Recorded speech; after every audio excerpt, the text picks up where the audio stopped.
Hello everyone. It's so nice to have you and to finally meet you. Kristin, welcome to the show. Thank you so much for having me. So, today we will be covering everything about content promotion as it specifically relates to artificial intelligence and so the rise of the machines, right? Everybody's talking about ChatGPT. But yeah, the first question that I like to get started with is what does content promotion mean to you specifically?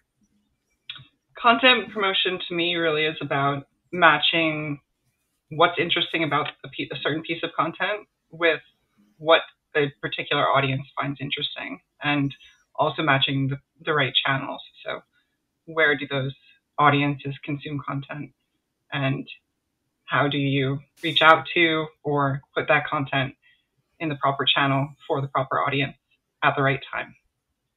So there's a ton of people that keep producing a ton of content without thinking about the promotion. So Mhm. what is the right balance, in your opinion, between the content creation and content promotion?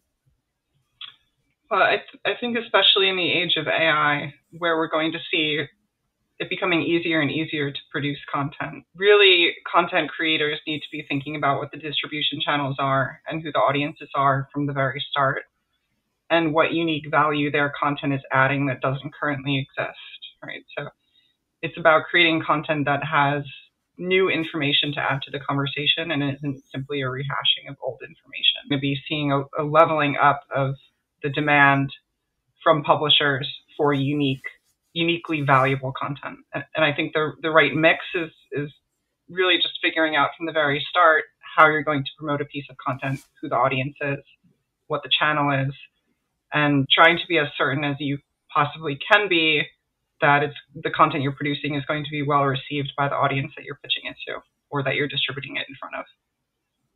Mm-hmm.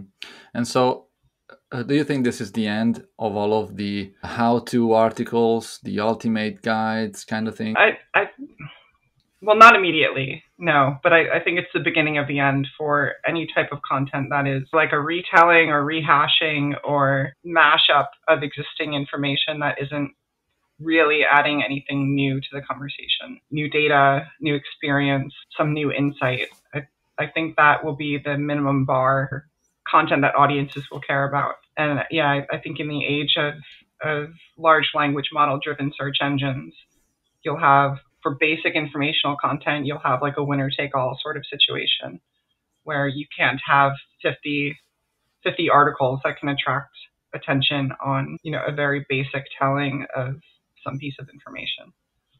You need to be the unique source for some insight. Does it mean that people won't write as much keyword targeted content because it's going to be mostly news, like data driven content? I think it's really hard to say because it depends on how things work out with like Google's Bard and Bing's new search engine that's powered by GPT-3. I think we don't necessarily know yet how consumers are going to interact with these large language models in a search experience. But from what I can tell, it's going to steal a lot of traffic, right? A single answer from an AI that solves your problem or answers your question is going to eliminate the need for you to go click on 10 different websites to find the answer that you yeah. Yeah, definitely. Especially considering that lately the top 10 results were all similar articles. And so it didn't really make sense for most people to keep writing content on the same exact topics and try to outmatch the competition to outrank them. But yeah, specifically for short type answers content, I definitely agree that AI is going to take away like a lot of that traffic. And so you've written this article on LinkedIn that I loved about some predictions on AI and how it's going to change and have some impact on both the content creation but also on the content distribution kind of landscape. So what are some examples of automation for content distribution? Well, I think there are lots of different ways that you can integrate large language models and AI into the content distribution process. I mean, doing it well first comes down to, as I was saying, finding the right target audience. So at Fractal, I'm mainly talking about finding the right journalists and news publishers who would be interested in the content that we're producing. So AI has all sorts of applications in surfacing the right journalists or the right media outlets or the right audiences. I mean, simply by asking them, I have this piece of content on this topic, what audiences are most appropriate for it? But it can get a lot more complex than that. And then certainly AI tools can be integrated into like existing research workflows. So existing PR tools that are meant to find journalists or find influencers or find tastemakers. Those can all be supplemented by AI technologies that can improve the individual doing it, their ability to truly understand like what the global space of potential audience is for any given topic. But then also, of course, generative AI like GPT-3 can be used for aspects of the actual outreach itself. So helping to write pitches, especially if you have a source of like additional data that you can inject into the prompts. So if you have some information about the person you're pitching, like you know they like dogs, you know what the beat is that they write about, you know some additional information about the outlet, you can use that to help the AI write a prompt that matches the content that you're pitching to what that journalist would likely be interested in an automatic and scalable way. So yeah, in terms of finding the right audiences, the right individuals, and then also in terms of actually writing pitches. Yeah. So is this, in terms of the finding of the audience, does this go beyond tools like SparkToro, for example? What exactly are some examples of tools that already exist that can help people find audiences? I mean, there are definitely a few good SparkToro is an interesting example of audience insight information. If you're talking about journalists, then you have tools like Muckrack and Cision and Meltwater and a few others. None of these tools have really been enabled with AI yet, which I'm sure is coming. So yeah, and then of course there are also like influencer marketing tools that try and do something similar for social media influencers. And so there's a lot of like different platforms that have come out in the last couple of years, right? So TikTok, like Etsy, Shopify, all these things. Obviously, people that are selling products and services on these platforms have had to kind of adapt and start learning how to optimize their content for these platforms, right? So how do you think the rise and the growth of this alternative SEO is going to affect content creation, but also content distribution on these platforms?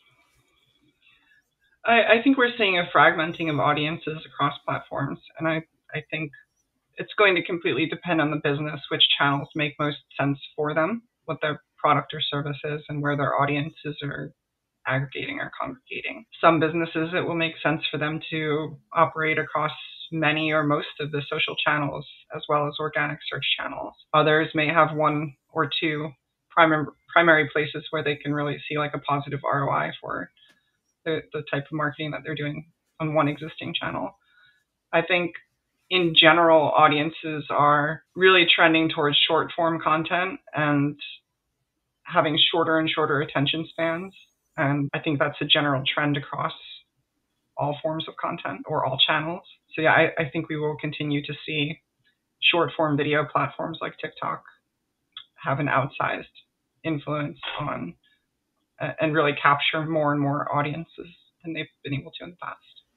What are your thoughts on like brands having to decide which platform is best for them? What's the best way for them to reverse engineer this from maybe some competitors? I think it's really important to figure out, are there any examples on the channel that you're looking to market to that have done it really well, right? And on TikTok, there are many examples of different types of brands that are really leveraging the true power of TikTok and creating content that matches what people expect, right? It's not like advertorial content. It's not salesy content. It's short form content that is emotionally impactful and engaging and fun, silly, not taking itself too seriously.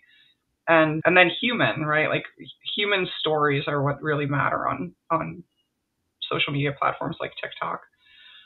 So one interesting example that I've seen is it's a company called Vilpi. It's a Norwegian company, and they make like fans and ductwork and things like that, like a very boring topic, but they've amassed like a very large TikTok following because they have an employee who is very interesting. And they just interview this guy, Karel, who is just like funny in a very quirky way. And they ask him random questions. Most of them aren't really even about the brand or the product, but they've been able to capture an audience through his sort of like unique charisma. And then they've tied it back into the brand by interviewing him at work and asking him things like, what do you like about working here? What is it about this sort of the setup of this sort of job that works for you? And so it's sort of a roundabout way of introducing a brand, but it's done through the vehicle of a very human interaction and human storytelling.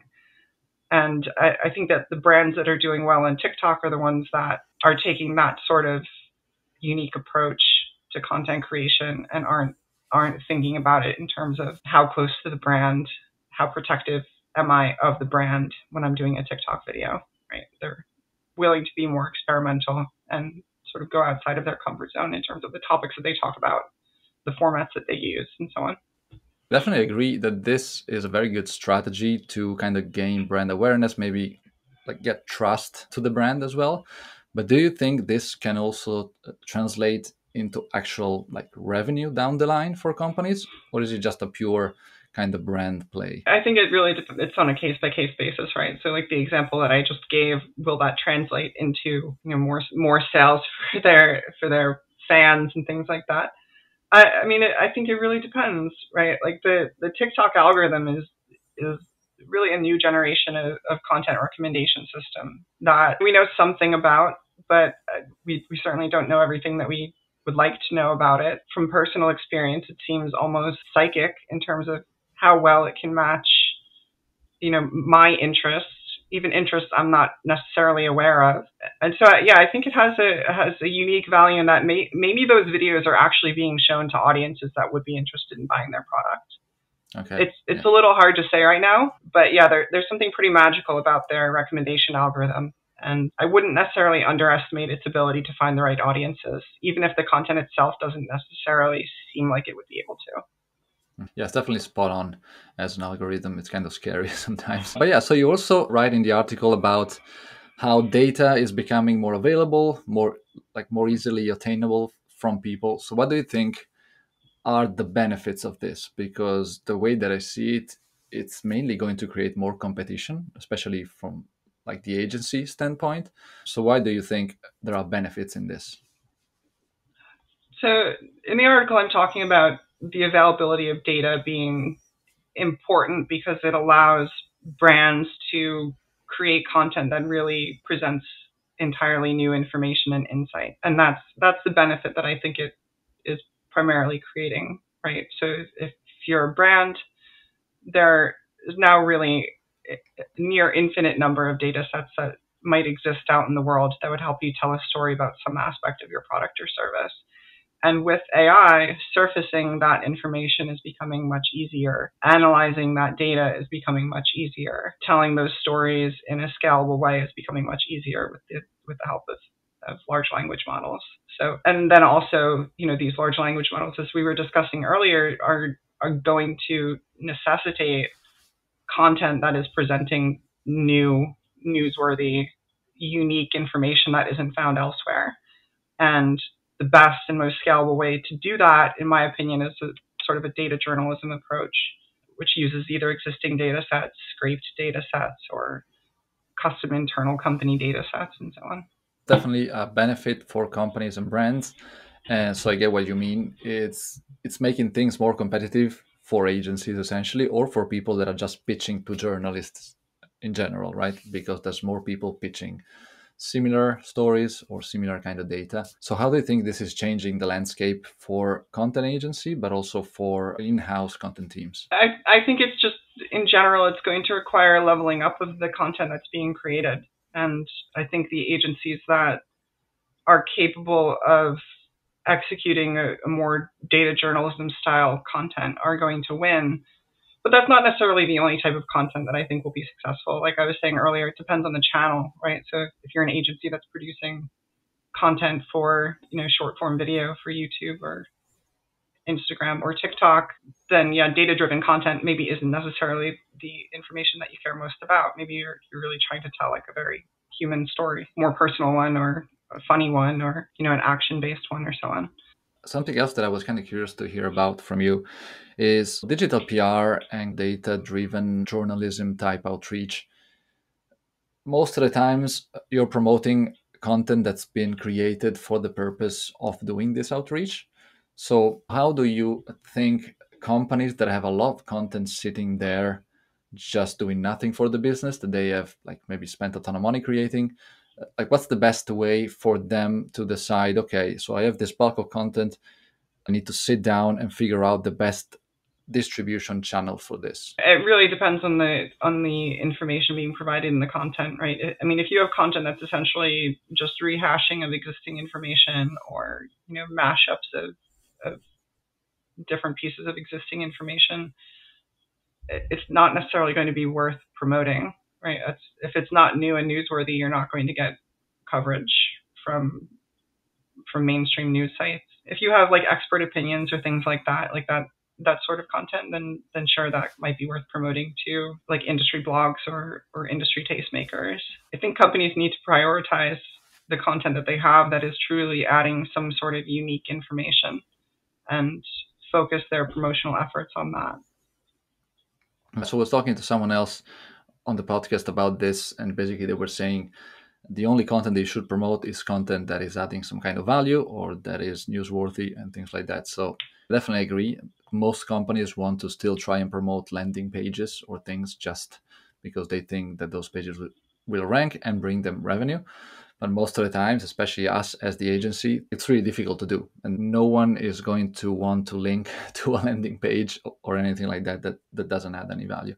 So do you guys have any situations in which you have clients that come to you and they're like, okay, we want to promote these 10 landing pages because we want to just focus on making sales and we don't care about brand awareness? Yeah, and that certainly has happened. And really, we have to be very candid with them and say, this salesy product page that you'd like to rank better isn't something that can be promoted. There's nothing newsworthy about this. There's nothing really uniquely valuable beyond that it's selling a product or service. I mean, there are ways to make it more interesting or potentially valuable such that you could promote it. Typically, if it's something that's super close to a brand, I mean, creating some sort of tool like a calculator or some sort of analysis tool, especially now with generative AI models being opened up through APIs, it can be pretty quick to create like a really interesting and compelling tool that leverages GPT-3. So, I mean, it really totally depends on the company and what their niche is, but there may be an opportunity to create some sort of like interactive piece on a salesy product page that actually is adding value to, whatever that page is actually about.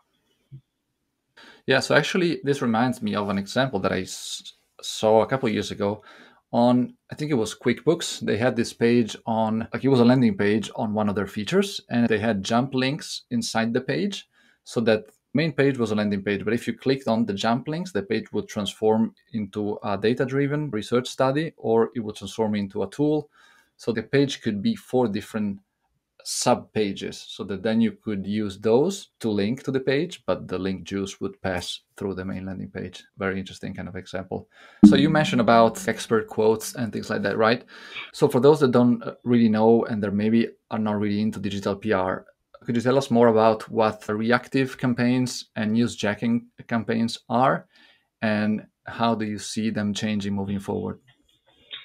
Yeah, so reactive or newsjacking campaigns are really just creating a piece of like uniquely valuable content, typically with some sort of data angle that is responding to breaking news or something that's currently trending in the news cycle and being talked about a lot by major publishers and a lot of journalists.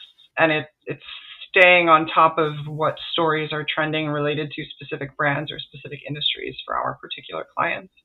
And then being able to suggest to our clients story ideas, data-driven story ideas that would pair well with an existing trending news story. I think that AI is going to help enable this in terms of helping to create content in a rapid way, and also helping to possibly create data sets that could be used to tell late breaking stories or to add new insights. And then yeah, of course, like expert interviews and things like that are always important for when you're pitching any sort of late breaking news story. I mean, it's newsworthy in and of itself to get an expert opinion on a breaking news topic. What's an example of analyzing a data set? Could you go to ChatGPT, for example, and give it a bunch of data and be like, come up with a unique angle for this and for that for my company. My company is doing this product, and we talk about this, blah blah blah. Is this the kind of like use of AI? Absolutely. I mean, I've written lots of different prompts that sort of give instructions on the type of content that I'm looking for. So data-driven content, and then a theme or a topic, right? So you would give it the breaking news story, whatever it is, and then ask for first suggestions of data sets that might be appropriate to help tell that story, and then how that data set might be used, what information that data set might contain that would be interesting and newsworthy related to your topic. So I've actually been playing around a lot lately with prompt chaining, which is essentially one prompt and then using the output from that prompt for the next prompt, and then using the output of that prompt for the next prompt.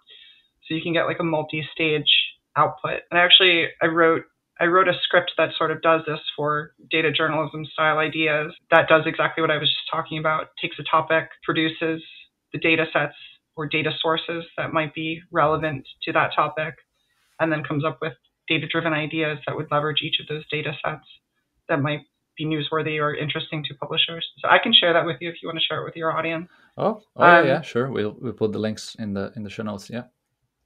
And then of course, AI and these large language models can also be used for the data analysis portion. So you can use ChatGPT and basically copy and paste a small segment of an Excel sheet or Google Docs sheet and ask it for insights from that data. And of course, you still always need a human in the loop for these things because they can confabulate and make things up. But in general, they're really good at pulling insights out, or at least getting you going in the right direction of asking the right questions and finding what insights might exist inside your data set. The limitation currently is that these models have a certain size window that you can prompt them with. So it's 4,000 tokens typically. I'm not sure exactly what it is for ChatGPT. It might be different than for GPT-3. So you can only fit so much data inside them to have them analyze it. So you kind of have to feed it to a piecemeal.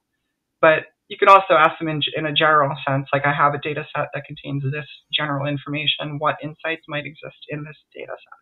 And then use that as a basis for doing your investigation. Yeah. So do you think this is going to be a difficult time for data analysts in particular? I think it's a renaissance for data analysts. I think that these generative AI tools are going to make their job so much easier. And I think we're going to see lots and lots of new companies crop up that enable the workflows of data scientists, data journalists, data people in general to make their jobs easier, to explore the data more thoroughly, using large language models to supplement data sets and extend them, doing automatic sorts of informational parsing that wasn't really possible before.